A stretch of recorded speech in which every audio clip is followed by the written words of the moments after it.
Hey everyone, welcome back to the Apatils e-learning zone.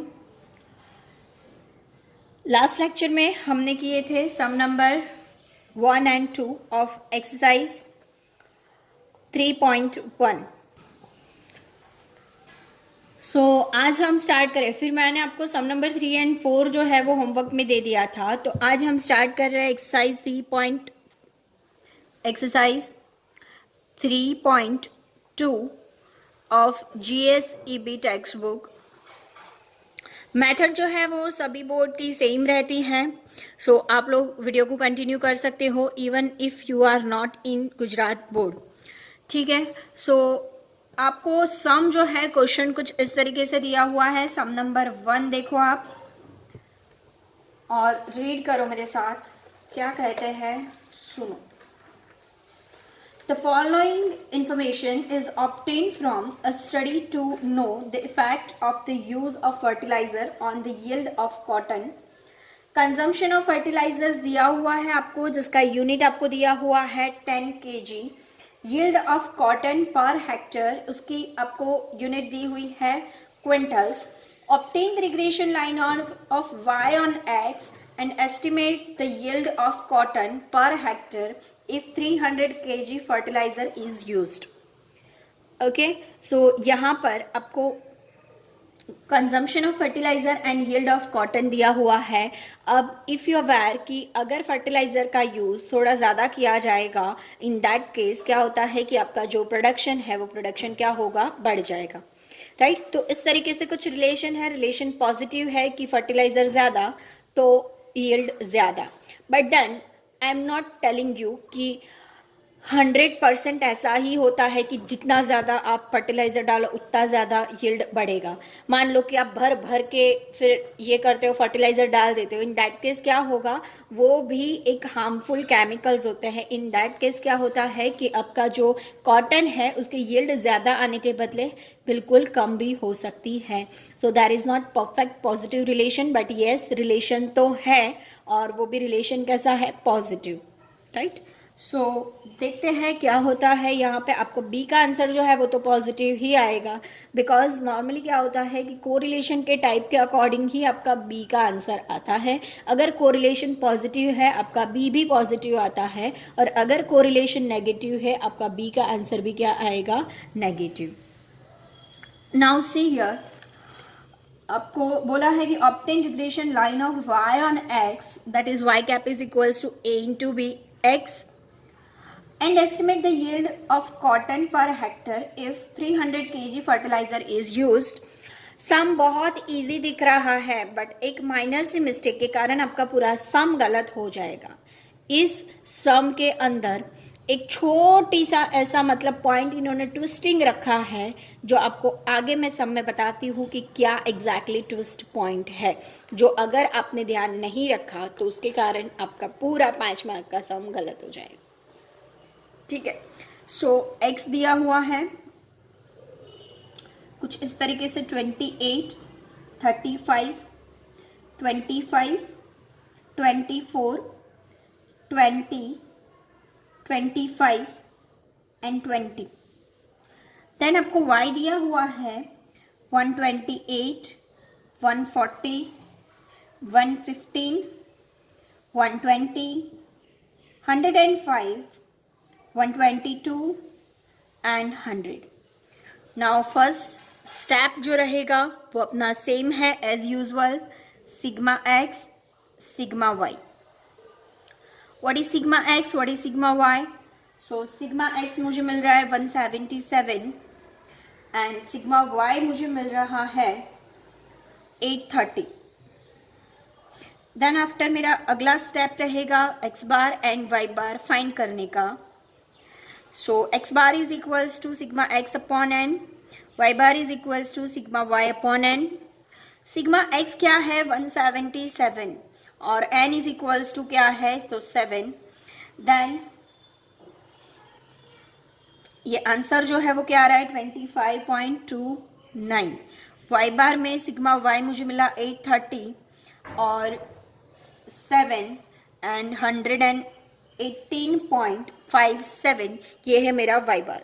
Now you can see friends कि अगर ये मेरा without fraction आया होता तो मैं x माइनस एक्स बार वाली मेथड ही ऑप्ट करती। देन आफ्टर अगर ये छोटे छोटे होते तो मैं x एंड y वाली मेथड यूज़ कर सकती थी, बट अब मेरे पास कोई ऑप्शन नहीं बचा बिकॉज ना तो ये विदाउट फ्रैक्शन है और ना ही ये बिलो 20 है।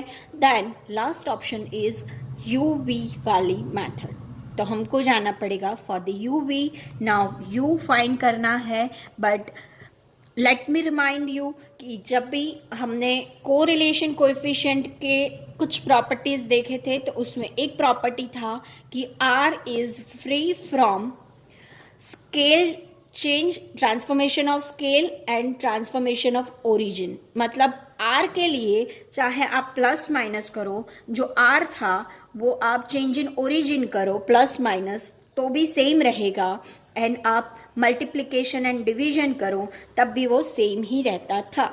बट लेट मी क्लियर कि B जो है वो B क्या है, वो चेंज इन ओरिजिन से तो वो इंडिपेंडेंट है, बट चेंज इन स्केल से इंडिपेंडेंट नहीं है। दैट मीन्स आपको खास ध्यान रखना पड़ेगा when ever you find u, तो आपको प्लस माइनस करो कोई दिक्कत नहीं है, कितना भी कुछ भी जो प्लस करो जो माइनस करो कर सकते हो अपनी मर्जी। बट अगर आप प्लस माइनस किए तो आपको जो b का फॉर्मूला रख रहे हो उसमें भी आपको चेंजेस करने पड़ेंगे। Is it clear? ये मोस्ट इम्पोर्टेंट चीज है, ये कहीं पे लिख लो। मैं बोलूँ आपके पास जो भी अपना इम्पोर्टेंट डॉक्यूमेंट है जो आप संभाल के रखने वाले हो उसके पीछे ये चीज़ लिख लो, ठीक है ना।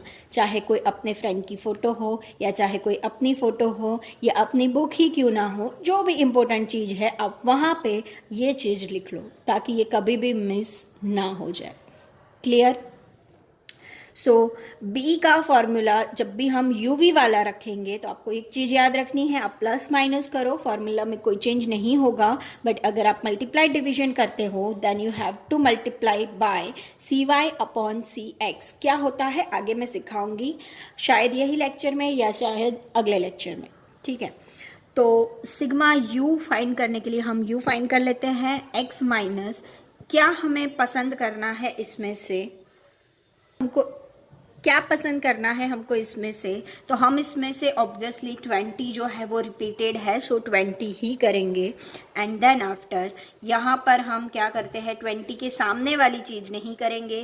रीज़न बिहाइंड दैट आपको पता है कि ज़ीरोज़ मुझे ज़्यादा पसंद है और इसीलिए ज़्यादा ज़ीरो करने के लिए मैं उसके सामने वाले को छोड़ कर लेंगी, मतलब कि यहाँ पे मैं ले रही हूँ 120। ठीक है, समझ में आ रहा है? u के लिए मैं x में से माइनस कर रही हूँ 20, so 28 minus 20 that is 8, 35 minus 20 15, 25 is equals to, shortcut आपको पता होना चाहिए, नहीं पता मेरे आगे के कोरिलेशन वाले लेक्चर्स देखो, आपको उसमें सारे शॉर्टकट्स मैंने सिखाए हुए हैं। Then 24 is equals to 4, 20 is equals to 0, 25 is equals to 5, 20 is equals to 0। आपको इसका टोटल करना है, साथ साथ में पहले v कर लेते हैं उसके बाद टोटल करते हैं। तो v के लिए 128 मतलब y माइनस मुझे करना है 120, 128 minus 120 is equals to 8, then 140 is equals to 20, 115 is equals to minus 5, 120 is equals to 0, 105 is equals to minus 15, 122 is equals to 2, 100 is equals to minus 20। अब करना है इसका हमको टोटल, कैसे करते हैं देख लेते हैं। 15 और 5 20, 20 और 10 20 और 10 30, 30 और 7 27 है इसका टोटल। देन आफ्टर v का टोटल करते हैं तो 15 और 5 20 और 20 ये मतलब ये तो कैंसिल हो गए 3, फिर बचा क्या ये 20 और ये 20 कैंसिल हो गया, अब ये 2 और ये 8 मतलब 10 और ये माइनस 20 मतलब sigma v is equals to मेरा आ जाता है -10। क्लियर? देखो फ्रेंड्स, जो भी सम्स होते हैं सम्स वही मेथड से होते हैं, बट देन आप क्या इसमें अज्यूम करो कि जिससे आपके कैलकुलेशन बहुत इजी हो जाए, वही मेथड होती है, वही आपको मुझसे सीखना है। एल्स फॉर्मूला रख के सम तो कोई भी सिखा देता है, कोई भी आपको ये बोल देगा कि इसमें ये सम लगा दो, ये फॉर्मूला लगा दो, हो गया। बट सीखना यही होता है कि हम कैसे टाइम को सेव कर सकते हैं, कैसे हम सम को ईजीली और जल्दी से फिनिश कर सकते हैं। ठीक है, then u square and u v. U square क्या है? ये है 64, 25, 225, then 25, 16, 0, 25 and 0. Then इसका multiplication 64, 300 minus 25, 0, 0, 0, 10 and 0. ठीक है, क्लियर? अब करना है मुझे इसका टोटल। सो इसका जो सिग्मा यू स्क्वायर का टोटल है वो कुछ आ रहा है sigma u square 355 and sigma you v का जो टोटल है वो मुझे मिल रहा है 349। ठीक है, समझ में आया? देन आफ्टर मुझे क्या करना है, तो लिखना पड़ेगा कुछ मुझे। क्या लिखना है? Regression line of y on x क्या होती है? y cap is equals to a plus b into x, where b is equals to n plus into sigma you v minus sigma u into sigma v upon n into sigma u square minus sigma u का whole square. अब यहाँ पे मुझे कुछ भी करने की ज़रूरत नहीं है, ठीक है? क्यों? क्योंकि मैंने यहाँ पर डिवीजन नहीं किया, ना ही किसी चीज़ को मल्टीप्लाई किया। अगर मान लो कि मैं यहाँ पर डिवाइड करती और या तो मल्टीप्लाई करती, इन दैट केस मुझे यहाँ पर मुझे करना पड़ता cy अपॉन सी एक्स। ठीक है, अभी करने की ज़रूरत नहीं है, जस्ट मैं लिख रही हूँ। अभी हम cy एंड सी एक्स को 1 1 लिख देंगे। कोई भी चीज़ को 1 से डिवाइड करो तो फॉर्मूला कोई फ़र्क नहीं पड़ता है, ठीक है ना? तो मान लो कि मैंने यहाँ पर 1 से डिवाइड किया है, ठीक है ना? तो मैं इधर 1 1 लिख दूंगी। कोई ज़रूरत नहीं है नहीं लिखने का है, बट जस्ट आपको ध्यान रहे कि आगे जाके जब भी डिवाइड करेंगे तो ये करना पड़ेगा, इसीलिए मैं क्या कर रही हूँ, लिख रही हूँ। ठीक है,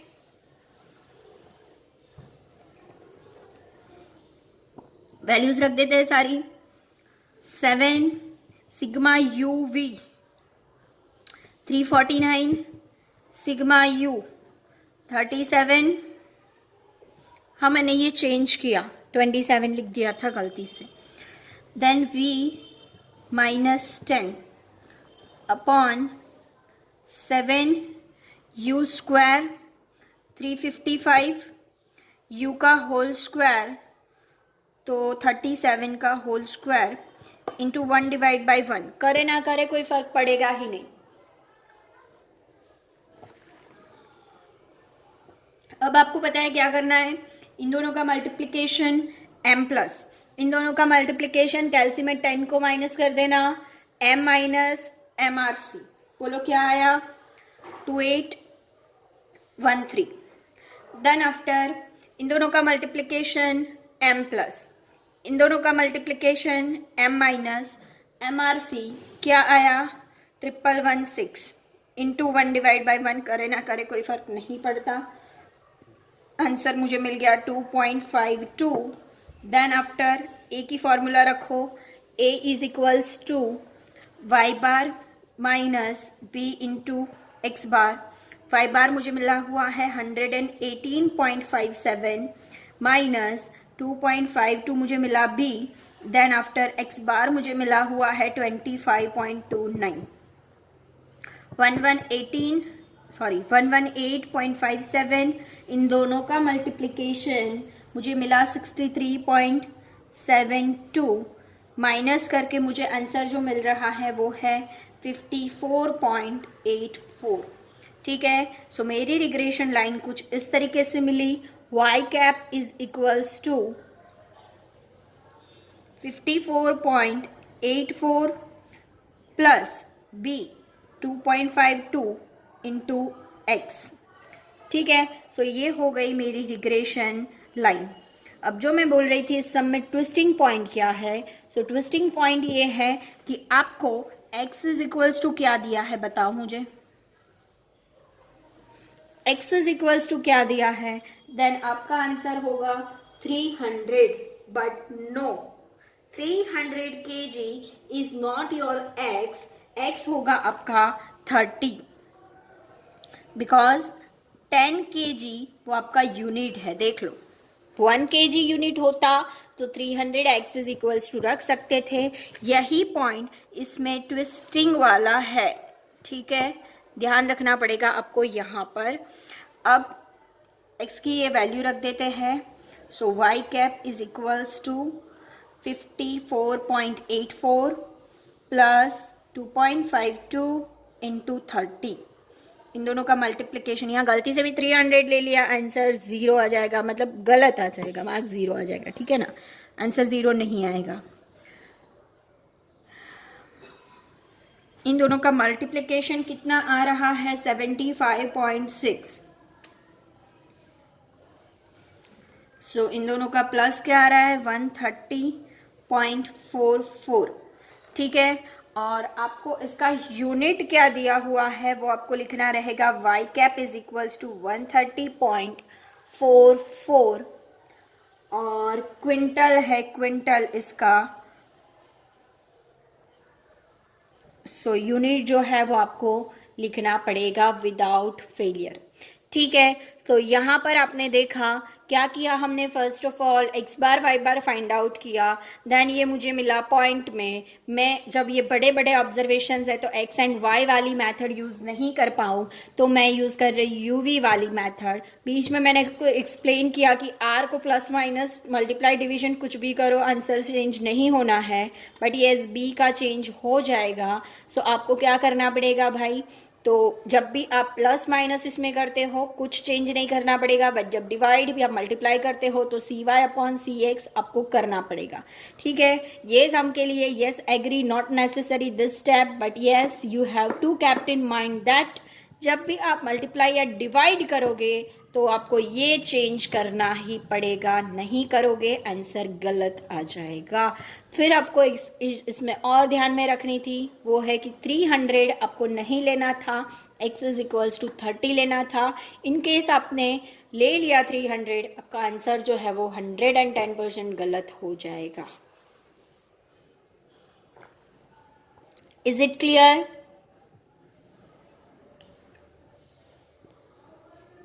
Then let's move to the next question, that is sum number 2. Sum number 2, पढ़ो आप मेरे साथ क्या कहते हैं सम में।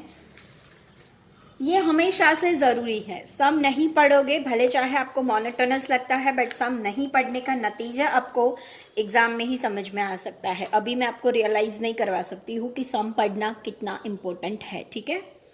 सो to know the relationship between the height of father and son, obtain the regression line of height of son मतलब y on height of father मतलब x, मतलब रिग्रेशन लाइन कौन सी, y ऑन x वाली, from the following information of 8 pair, मतलब x is equals to लेना है 8 of the father and adult sun.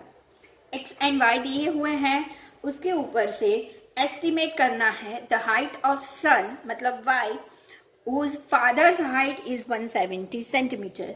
Now see, आपको यहाँ पे 1 सेंटीमीटर ही दिया हुआ है, सो आप इधर x को क्या लोगे, 170 ही लोगे।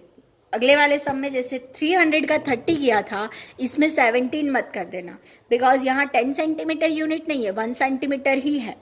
Are you getting me clear? चलो तो आगे बढ़े। x इज इक्वल्स टू क्या दिया हुआ है, 167,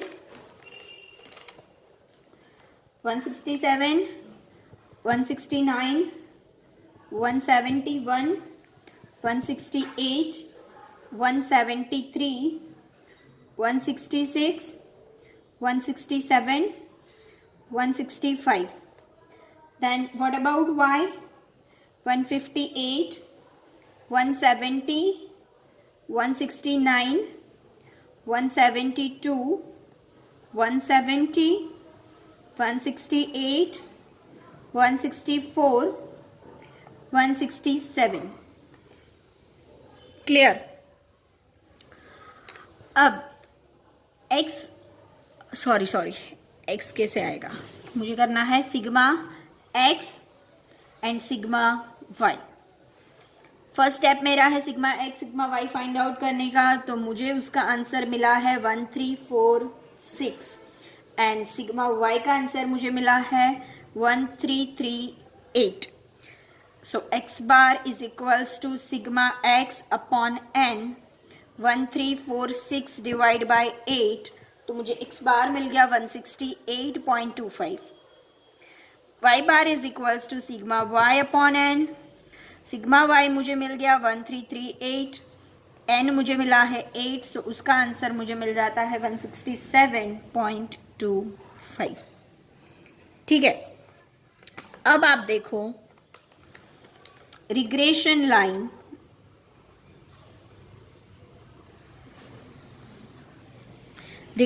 line of y on x. ठीक है, so y cap is equals to a plus b into x. Clear? Where b is equals to, formula कौन सा रखना है? फंस गए. मैंने जानबूझ के ये चीज लिखना आगे शुरू कर दिया ताकि आपको पता चले कि उसका कॉन्सिक्वेंसेस क्या हो सकता है. अगर आप गलती से सम स्टार्ट कर दोगे बिना टेबल बनाए, क्या होगा? फॉर्मूला कौन सा रखना है ये माइंड में क्लिक तभी होगा जब आप ये सोच के टेबल बनाओगे और फिर ये फॉर्मूला रख पाओगे. समझ में आई बात? सो फॉर्मूला कौन सा रखना है देख लो. पॉइंट में आया है x माइनस एक्स बार नहीं आ सकता है. फिर ये क्या है? 20 से बड़े बड़े हैं. सो इन दैट केस आप इसके स्क्वायर मुंह जबानी नहीं कर सकते.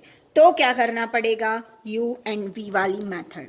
u is equals to x में से क्या हमें इसमें से अज्यूम करना है? Obviously answer is that 167. Why? Because दोनों रिपीट हो रहे हैं. अब मुझे 167 के सामने वाले नहीं लेने हैं, उसको छोड़कर मैं कुछ भी ले सकती हूँ. मैं ले रही हूँ 170. ठीक है, कुछ भी लोगे कोई फर्क नहीं पड़ेगा. इन केस आप प्लस माइनस कर रहे हो, मल्टीप्लाई डिवाइड करोगे तो ऑब्वियसली आंसर चेंज होगा. x माइनस में ले रही हूँ 167 and v is equals to y minus में ले रही हूँ 170. Is it clear? So 167 minus 167, 0. 169 minus 167, 2. 171 is equals to 4.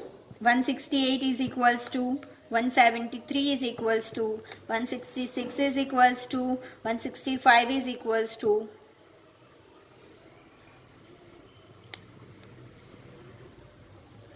0 0 है. ठीक है, ये 2 2 कट हो गए. ठीक है, ये 1 1 कट हो गए. ठीक है, क्या बचा? 4 एंड 6. तो आंसर मिला 10. Clear? Okay, now 170, 158 minus 170 that is minus 12. फिर 0 minus 1 2 0 minus 2 minus 6 minus 3 and sigma v is equals to क्या मिल रहा है? sigma v is equals to minus 22. then u का स्क्वायर एंड uv. u का square मिल रहा है 0 4 16 1 36 1 0 4. Sigma u square मुझे मिल रहा है 62. Now 0 0 minus 4 2 0 0.6 sigma you V मिल रहा है 6. Now regression line of y on x, where I cap is equals to a plus b into x, where b is equals to n into sigma ub minus sigma u into sigma v upon n into sigma u square minus sigma u का whole square. Now n क्या आ रहा है, तो n is equals to 8 है. Sigma you we क्या आ रहा है, तो वो 6 है. और सिग्मा u क्या आ रहा है 10 एंड सिग्मा v क्या आ रहा है -22. Then n is equals to 8, sigma u square 62, sigma u 10 का square. C Y upon C X करने की ज़रूरत नहीं है बिकॉज हमने कुछ भी मल्टीप्लाई डिवीजन नहीं किया है. इन दोनों का मल्टीप्लिकेशन m प्लस, इन दोनों का multiplication m minus then mrc. इसको माइनस करना मत भूलना. आंसर आएगा 268 डिवाइड बाय 396. तो मुझे टोटल आंसर मिल रहा है 0.68. Now a is equals to y bar minus b into x bar. So y bar मुझे मिला हुआ है 167.25, b मुझे मिला 0.68, whereas x बार मेरे पास था 168.25.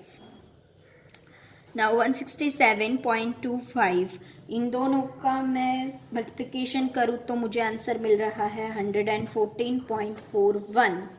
सो इसको मैं सब्सट्रैक्शन करके मुझे आंसर मिल रहा है 52.84.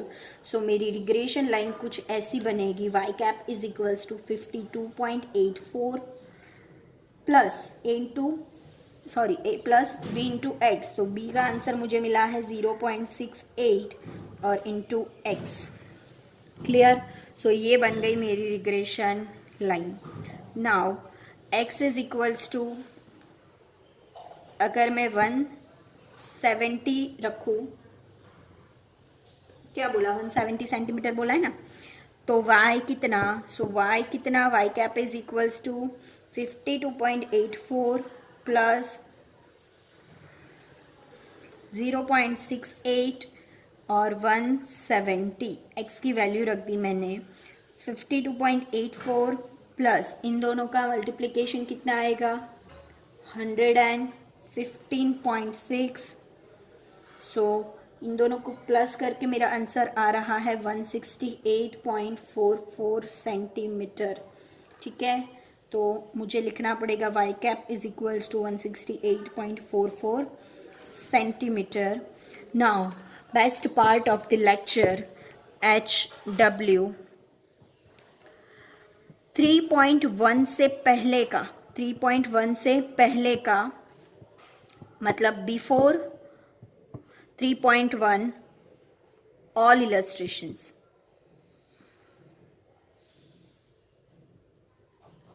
थ्री पॉइंट वन से पहले के जितने भी इलस्ट्रेशंस है वो करने हैं, प्लस आपको ये वाला सम नंबर 1 और 2 दोनों ही करने हैं. ये है आपका टेबल, फिर बी फाइंड किया एंड देन ये आपका पूरा सोल्यूशन हो गया इस सम का. ठीक है, अगेन मैं आपको एक बार बोलूँ, प्लीज़ आप दूसरे पेज पे सम को करने मत जाना. ऐसे ही मेरे तरीके से ही अपना प्रेजेंटेशन करना, जिससे सम चेक करने वाले के लिए बहुत इजी बन जाता है. ठीक है, नया क्वेश्चन जब नए पेज से शुरू होता है बहुत अच्छा लगता है. ऐसे ही आप क्वेश्चन पेपर में भी क्वेश्चन पेपर का जो क्वेश्चन नंबर है उसको भी आप इसी तरीके से लिखिए, क्वेश्चन नंबर ये करके फिर उसका पूरा सोल्यूशन लिखिए. ऐसे ही प्रेजेंटेशन कीजिए, बहुत अच्छे अच्छे नंबर से साथ आप नेक्स्ट ईयर पास होंगे. ठीक है, तो आज का ज्ञान समाप्त हुआ. अच्छा, आपकी पढ़ाई कैसी चल रही है आप मुझे बताओ. आपको ऑनलाइन स्टडी कैसा लग रहा है आप मुझे बताओ. इसमें कोई प्रॉब्लम आ रही है, मुझे कहीं इम्प्रूव करने की ज़रूरत है तो भी आप मुझे बताओ, सजेशन दो, ताकि पता चले। भी नॉर्मली क्या है कि मुझे लगता है कि आप लोग समझ में आपको आ रहा है, बट देन ये आप खुद ही जानो कि आपको ऑनलाइन स्टडी कितनी पसंद आ रही है। सो आप मुझे उसके रिव्यूज़ ऑब्वियसली दे सकते हो कि आपको क्या क्या दिक्कतें आ रही हैं। बट येस, ये सब तभी होगा जब आप पढ़ाई करोगे, वीडियो लेक्चर्स देखोगे। आप ये भी मैं बोल चुकी हूँ, आप इसकी नोट्स बनाओगे, अपनी नोटबुक में ये सब चीज़ें लिखोगे, तभी आपको अच्छे से सारी चीज़ें क्लियर होगी। ठीक है। सो जय हिंद, जय Bharat, good day, good bye.